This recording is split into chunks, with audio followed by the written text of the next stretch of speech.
Hello viewers, நம்ம இந்த வீடியோவில் வந்துட்டு பீட்ஸ் யூஸ் பண்ணி எப்படி ஒர்க் போடுறதுன்னு சொல்லிட்டு பார்க்கலாம். வியூவர்ஸ், இப்போ நான் வந்துட்டு இதில் தான் வந்து பீட்ஸ்க்காக யூஸ் பண்ணுற நிடில். நான் வந்து பீட்ஸ்க்காக யூஸ் பண்ணுற நிடிலையும் அப்புறம் வந்து இது 14mm நீடில், இதுக்கும் என்ன டிஃப்ரென்ஸ் நான் காட்டுறேன். இப்போ 14mm நீடில் பார்த்தீங்கன்னா இதில் வந்து ரொம்ப திக்காக இருக்கும். ஸோ அந்த திக்காக இருக்கிறதுனால நம்மளுக்கு வந்து பீட்ஸ் வந்து கோக்கும்போது ஒரு 4 பீட்ஸ் இல்லை 5 பீட்ஸை நம்ம கோக்க முடியும் மேக்ஸிமம். அதே இது பாருங்கள், ரொம்ப ஸ்லிம்மாக இருக்குது பாருங்கள் அந்த இடம். ஸோ இதில் வந்து பார்த்திங்கன்னா ஒரு 10 பீட் கூட நம்ம வந்து கோக்கலாம். இப்போ 14mm நீடில் நான் வந்து பீட் கோத்துட்ருக்கேன். இது எப்படி கோக்கிறது பாருங்கள். ஃபர்ஸ்ட் வந்து பீடை வந்து அந்த நீடில் வச்சுட்டு ஃபிங்கரை வச்சு வந்து நம்ம மேலே எடுத்துக்கணும் அந்த இதை. ஸோ ஃபிங்கரை யூஸ் பண்ணி எப்படி பீடை மேலே தள்ளுறதுன்னு சொல்லிட்டு நீங்கள் ஃபர்ஸ்ட் ப்ராக்டிஸ் பண்ணிக்கோங்க, ஓகேங்களா? ஸோ ஃபிங்கர் யூஸ் பண்ணி தான் நம்ம வந்து ஒரே ஒரு ஹேண்டில் தான் நம்ம இது பண்ணுவோம், ஓகே? ரைட் ஹேண்ட் லெஃப்ட் ஹேண்ட்லாம் யூஸ் பண்ண மாட்டோம். ஜஸ்ட் வந்து அந்த ஃபிங்கர் யூஸ் பண்ணி பீடை வந்து நம்ம நீடிலுக்குள்ளே நம்ம தள்ளுவோம். அதை ப்ராக்டிஸ் பண்ணிக்கோங்க. இதில் பார்த்தீங்கன்னா நான் 4 to 5 பீட்ஸ் என்னால் கோக்க முடியும். இது பாருங்கள், இது வந்துட்டு நான் பீடுக்காக யூஸ் பண்ணுற நீடில். இதில் பார்த்தீங்கன்னா வந்து ஈஸியாக வந்து ஒரு 10 பீட்ஸ் கூட நம்ம வந்து கோத்து வச்சுட்டு ஒர்க் பண்ணலாம். ஸோ அப்பப்போ நம்ம வந்து ஒன்றுனா எடுக்கணும்னு அவசியம் இல்லை, ஓகேங்களா? ஸோ அது ஒர்க் போட உங்களுக்கு இதோட இது என்ன யூஸ்ன்னு சொல்லிட்டு உங்களுக்கு நல்லாவே தெரியும். ஸோ இதுதான் வந்து இது ரெண்டுத்துக்குள்ள டிஃப்ரென்ஸ். நிறைய பீட்ஸ் கோக்க முடியும், 14mm நீடில் வந்து நிறைய பீட்ஸ் கோக்க முடியாது, ஓகேங்களா? ஸோ அதனால தான் இந்த பீட்ஸ் யூஸ் பண்ணணும். ஆனால் ஸ்டார்டிங்கில் வந்துட்டு நீங்கள் 14mm நீடில் வச்சு ஒரு பீடு யூஸ் பண்ணி எப்படி தைக்கிறதுன்னு பார்த்துக்கோங்க. இப்போ நம்ம நார்மலாக வந்து செயின் ஸ்டிச் யூஸ் பண்ணுற மாதிரி தான் பண்ண போகிறோம். அண்ட் இதில் வந்துட்டு நான் நார்மல் 14mm நீடில் தான் யூஸ் பண்ணியிருக்கேன். ஒரே ஒரு சிங்கிள் பீட் யூஸ் பண்ணி தான் நான் போட போகிறேன். ஸோ ஒர்க், ஸோ அதனால் வந்து நான் நார்மல் நீடில் 14mm நீடில், நம்ம வந்து செயின் ஸ்டிச்லாம் சில்க் த்ரெட் யூஸ் பண்ணி பண்ணுவோம் இல்லையா, அந்த நீடில் தான் யூஸ் பண்ணி நான் பண்ணிகிட்ருக்கேன். ஸோ இதில் பண்ணும்போது உங்களுக்கு ஹேண்ட்லிங் ஈஸியாக இருக்கும். ஸோ எப்படி வந்து பீடை வந்து வச்சு கோக்கிறதுன்னு சொல்லிட்டு இதில் கற்றுக்கோங்க.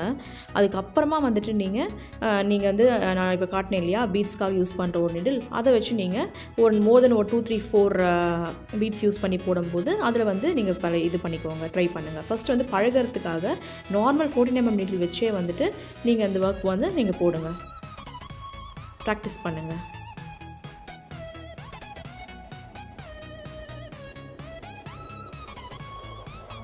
அப்படியே தள்ளிட்டு க்ளோஸாக இங்கே ஒரு லாக், ஓகே? இன்னொரு லூப் வந்துச்சா?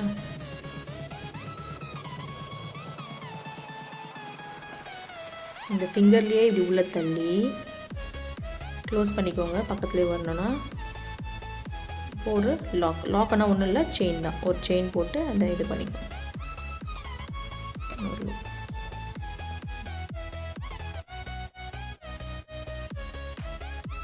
இந்த லூப்புக்குள்ளே அப்படியே இந்த ஃபிங்கரில் தள்ளி ஒரு லூப், ஓகே? ஸோ இன்னும் நம்ம க்ளோஸாக போடுறோம். ஃபஸ்ட்டு வந்து ஸ்டார்டிங் இல்லையா, எப்படி ஃபஸ்ட்டு பீடை உள்ளே விட்டு நம்ம லாக் பண்ணுறதுன்னு சொல்லிட்டு கற்றுக்கோங்க.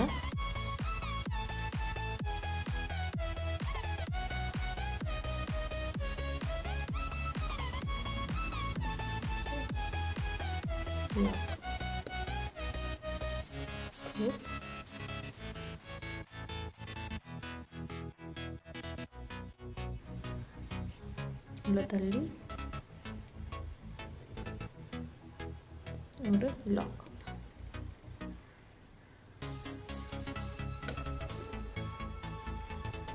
புரியுதுங்களா? ஏதாவது டவுட் இருந்தால் எனக்கு கமெண்ட் பண்ணுங்கள்.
லாஸ்ட்டில் ஒரு எண்ணெய் போட்டுக்கோங்க.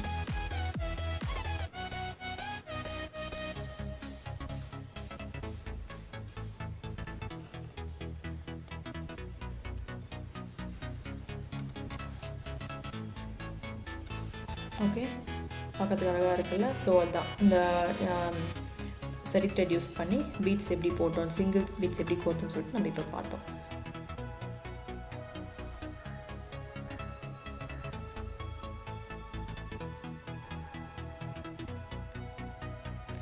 இப்போ வந்துட்டு பீட்ஸ் வந்து சிங்கிளாக போட்டோம் இல்லையா, சரி த்ரெட் யூஸ் பண்ணி.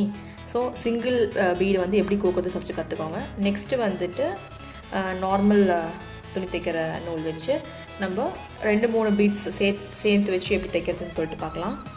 ஸோ அதுக்குமே வந்துட்டு அதுக்கு வந்து நீங்கள் தின் ஊசி எடுத்துக்கோங்க. ஏன்னா 4 வச்சு கோக்க போகிறோம் இல்லையா. ஸோ அதுக்கும் அதே மாதிரி தான் ஒரு லூப் கீழேருந்து ஒரு லூப் எடுத்துக்கோங்க.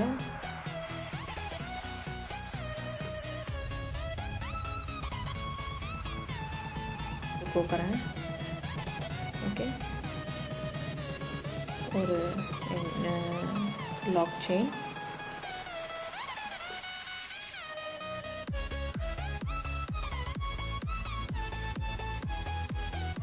நல்லா க்ளோஸாக தள்ளிக்கோங்க, கேப் விடாமல்.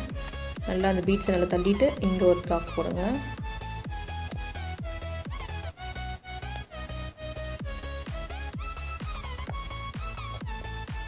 ஓகே, ஸோ நீங்கள் நீடில் வந்து மாற்றிருப்பீங்க இல்லையா. ஸோ நீடில் மாற்றும்போது கொஞ்சம் கஷ்டமாக இருக்கும்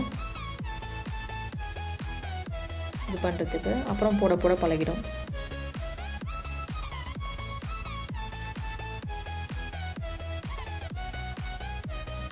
ஸோ இப்போ வந்து இப்போ மூணு எடுத்து போடலாம்.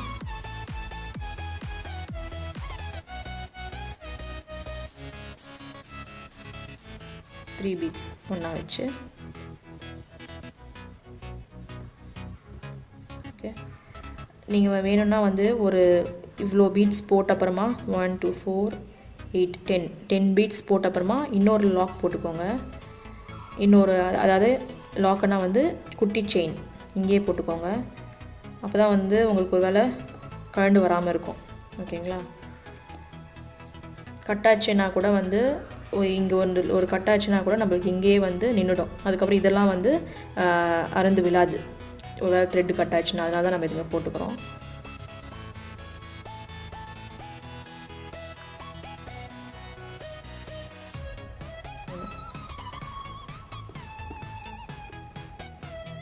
நல்லா க்ளோஸாக தள்ளி போட்டுக்கோங்க,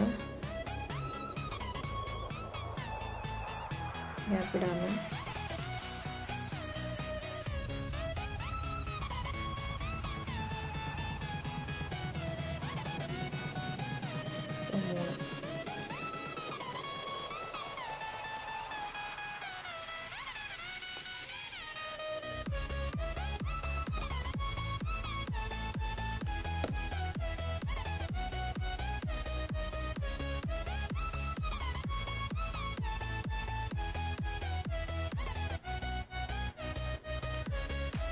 ஸோ நான் 4 பீட் எடுத்திருக்கேன்.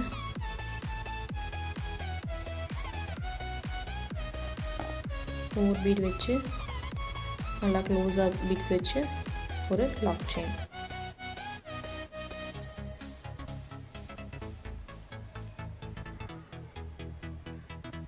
ஸோ 4 பீட் வச்சு ஒரு லாக் செயின்.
முடியும் போது ஒரு நாட் போட்டுக்கோங்க.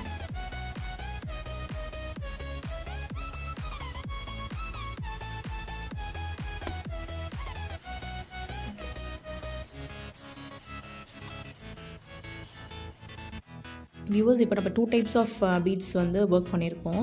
ஸோ ஒன்று வந்து ஜரி த்ரெட் யூஸ் பண்ணியிருக்கோம். இன்னொன்று வந்துட்டு நார்மல் சீவிங் த்ரெட் யூஸ் பண்ணி நம்ம பண்ணியிருக்கோம். ஸோ ஜரி த்ரெட்டில் பண்ணும்போது கண்டிப்பாக இந்த கேப் வரும் தான்.